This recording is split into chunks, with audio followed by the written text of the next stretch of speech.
Come on, RYOBI, you really think we're going to believe that this little guy is going to start a V8 engine with a 2 amp hour 18 volt battery and do it up to 20 times? That ain't going to happen.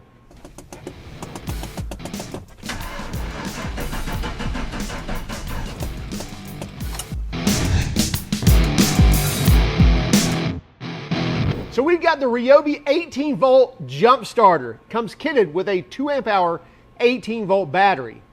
How in the world is a Jump Starter running a small 2 amp hour 18 volt battery going to start an engine? Well, we actually know how this is going to work, but let's go ahead and dive into the details, and then we'll use this thing, show you an inside look, and then we'll come back and talk about pricing and warranty. This is the RYOBI P7101, and it's their 18 volt 1+ Jump Starter kit. Now this comes with the Jump Starter, which is it's either a 1600 peak amp or 1800 peak amp. I'll show you why I'm saying both those things in a moment.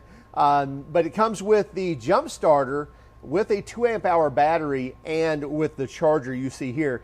Now you'll also be able to get this as a bare tool that is the Jump Starter only. But for now, I believe it's going to be the kit, and this will come out sometime in the fall of 2023. So sometime in the next month or two, we should see this hit the Home Depot shelves. Now, kudos to RYOBI for releasing this Jump Starter, because none of the tool companies have really done this yet where it's actually powered by the tool batteries. I know DeWalt has one that we've reviewed, but again, it's not using their 20 volt or flex volt batteries. It's actually, using just some type of onboard battery or capacitor. But anyway, this is actually using their 18 volt battery, and what's in this the box here. And by the way, before we get too far into this, we're going to take a deeper dive into this box. So we'll actually use it, and then after we use it, we're going to come back and dismantle this thing. Take a look what's on the inside. We've got a good idea of what's in there already by the way that they're actually using this. So we're pretty confident what we're going to find, but we are going to take this apart and actually show you what's happening inside of this Jump Starter, because it's kind of hard to imagine that we're getting a 1600 or 1800 amp peak output out of a 2 amp hour 18 volt battery. How does that happen? Well, we'll explain that. Anyway, let's take a closer look at this.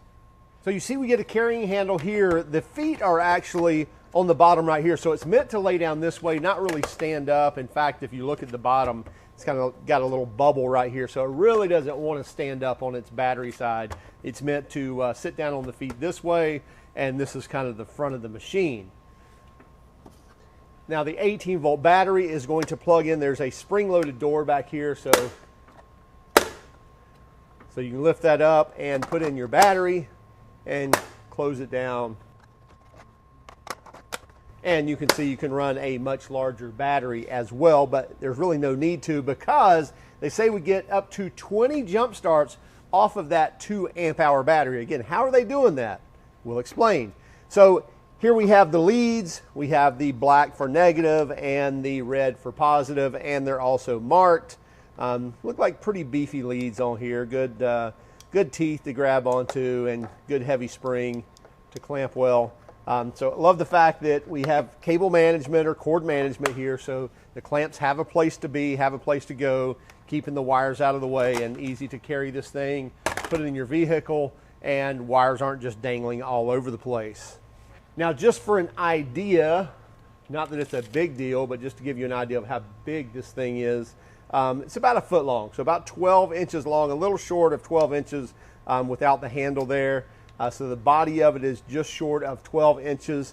And as far as width goes, it's about 8.5 inches, so a little less than 9, so about 8.5 inches by 12 inches. And then as far as height on this, just over the 4-inch mark up here. Now, weight will definitely depend on what battery you're running, but since it's kitted with a 2 amp hour, we'll go ahead and measure it with the 2 amp hour, and let's take it off of grams. We'll go to pounds and ounces, and we'll set this on here. So 5 pounds, 1.5 ounces. Not a really heavy tool whatsoever, but it's not totally light either. We'll take the battery out of there, and see that we've still got some weight there. So 4 pounds, 1.5 ounces without the battery in there, which again is pointing to what we're knowing is on the inside there. Now we see the display right here. So again, this is kind of the front end of the tool. You can see an LED light bar right here. So I really can't turn that on, I don't believe, without hitting the power button. Okay, yeah, so I can't light up the light without hitting the power. So the power button's here. If I just press it, you're not going to accidentally just turn this on. I have to press and hold. And you see now we're on. If I want to use that light, now I can push that and we get a light.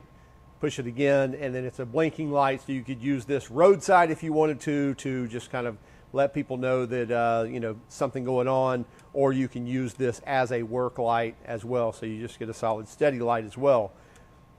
Now using this is very self-explanatory, but you can see right here is kind of an instruction sheet. So you can see right here the quick start guide. It says connect the red clamp to the battery terminal, followed by the black clamp to the negative terminal, and then hold the power button. So if I just press it again, we don't get anything, but if I press and hold, it'll now say on, and then it says press the prime button. Now we're supposed to have these connected to terminals, but if I press that prime button, you can see it says error, and we can't start the engine because our terminals are not connected. Now there's a whole list of things based off the solid lights or flashing lights. Now you can find this online, you can scan this barcode, you can read this sheet, and it'll actually tell you based off of the flashing and stationary lights of what's happening there. But right now we know we're not connected to anything. I can easily just turn off the prime, but once we hit that prime, it'll actually go into a cycle, and then it will let you know when to start your engine, and supposedly that will happen within 60 seconds. I'm sure that's based off of how dead is the battery on your vehicle. And again, to turn that off, we can't just press it, we press and hold, and now we can turn the unit off. Now if we look on the back of the machine here, it gives us some information. We can see it says P7101 VNM, starting current, it says 800 amps, and it says 800 amps for 0.3 seconds, or 250 amps for 5 seconds. Now it says peak current 1800 amps, and the information online says 1600 amps. So I'm not sure, is it the 1800 amps that it states here on the Jump Starter, or is it 1600 amps as it states in the information or in the marketing information? Now I would say that really doesn't matter. Really what you're looking at is the 800 amps or 800 cold cranking amps and the 250 amps of sustained for 5 seconds. That's the important thing that we're going to kind of recognize when you're trying to start your vehicle. You can see here on the bottom we have rubberized feet, so it's going to have a good feel when it's sitting down here, not a hard plastic scratchy feel, and it stays somewhat stationary.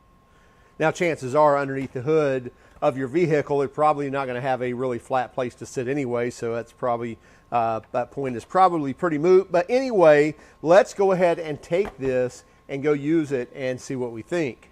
Now this will start up to a 6-liter engine. I'm pretty sure they mean gas engine, even though they don't detail that. But a gas engine has a compression ratio of, say, 9-to-1, which means that it compresses the air in the combustion chamber 9 times to 1. So that compression ratio on a gas engine, maybe 9 or 10 to 1. On a diesel engine, much likely it's going to be twice that. So it could be somewhere between 16 and 24 to 1 compression in a diesel engine, which means it's a lot harder to squish that air for that engine to rotate on a diesel engine. So I doubt this is starting a 6-liter diesel engine. Probably will start a 6-liter gas engine.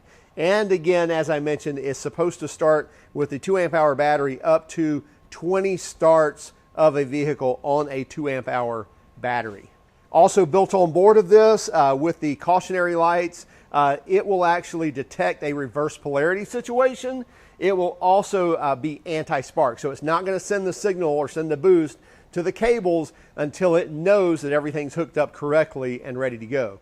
And remember, listen, we're going to come back and take this thing apart, take a look on the inside, see what's happening there, but let's first go use this and see what we think. Now let's pop the hood on this old beast and see what we've got going on under the hood.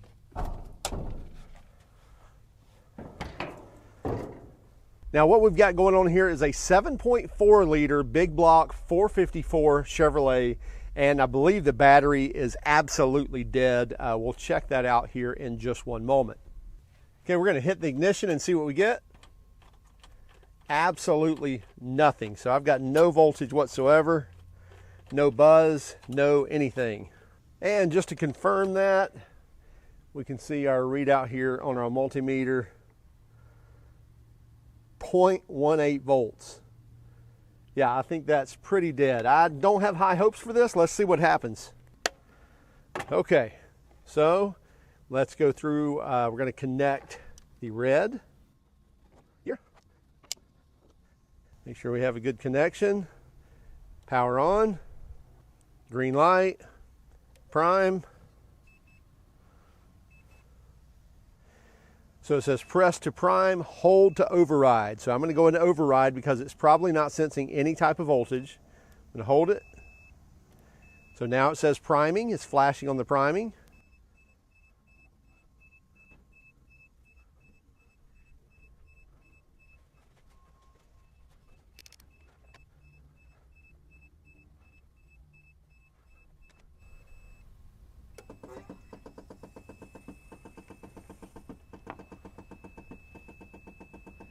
Now it says start engine.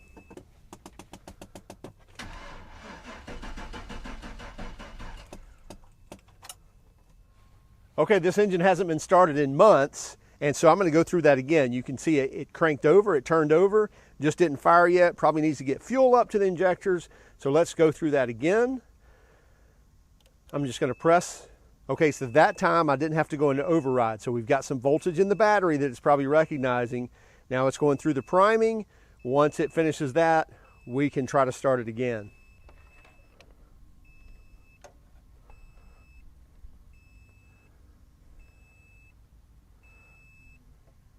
Yeah, so now it's showing 4 volts in the battery. Now we're green, ready to go.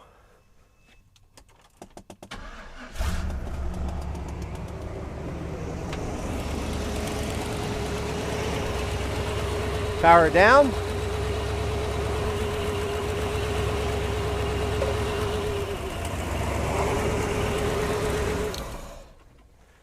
Okay, so we just started a 454 7.4 liter gas engine with the RYOBI, and we did it twice. We cranked it over twice with this, so great job, better than I expected.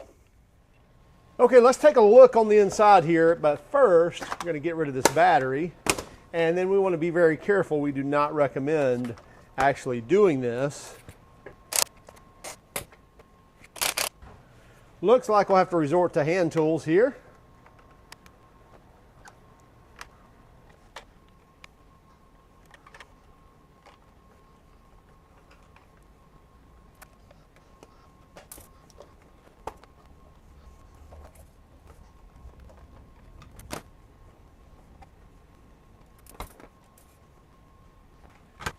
All right, this is exactly what we thought we'd find.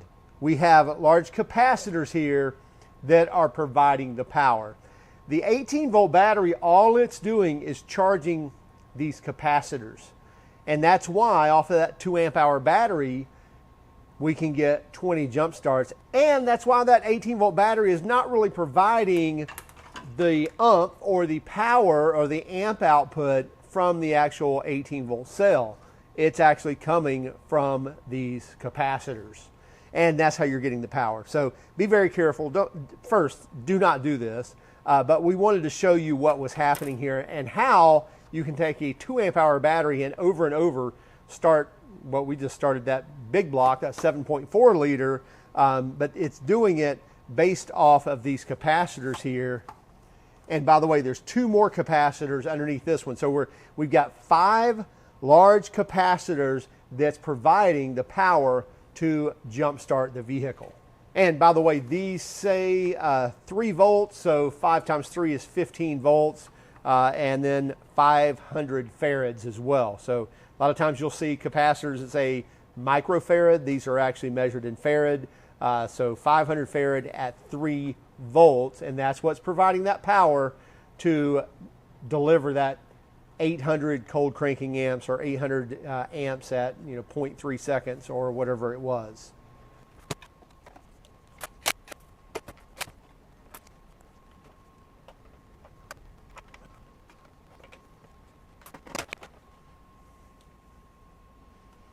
Hey, look at there, it works again. Well, as you can see, this thing did very well. It started that 454 with really out an issue. It cranked the motor over the first time, and then the second time it actually started it up. So we did have to do it twice, but still, the little 2 amp hour battery, no problem at all. And as you saw with our multimeter, that battery literally had almost no voltage. So less than 1 volt when we started. Even after we started the vehicle, it only had, I think, 1 point something volts, right? Maybe 2 volts, but still had very little volts in the battery. So everything was happening from the jump starter here. And as you can see on the inside, the capacitors are actually doing the work. The 18-volt battery is only recharging those capacitors. So great idea to use this. Now, pricing on this is $199, as you see the kit right here, and that comes with a 3-year warranty. Now, if you want a bare tool, you'll be able to get that as well. That's $179. So you're only paying 20 bucks for a 2 amp hour battery and a charger. Even if you have a bunch of batteries, to buy a battery for 20 bucks, it really makes sense to buy the 2 amp hour battery kit. And by the way, that's probably the units that are going to show up in the store anyway. We'll have a link in the description, although this is not available, I think, until they're saying fall. Originally, they were saying August 2023, which is this month, but now they're saying fall, so it may be September, October before we're starting to see this on the shelves. Check it out for yourself. It's the RYOBI P7101 VNM. Also, keep track of us on Instagram, Facebook, Twitter, and even TikTok. And if you don't mind, hit that like and subscribe button if you haven't done so already. And by all means, if you hated our video, well, give us a thumbs down. But would you let us know in the comments why? Have a great day and keep smiling.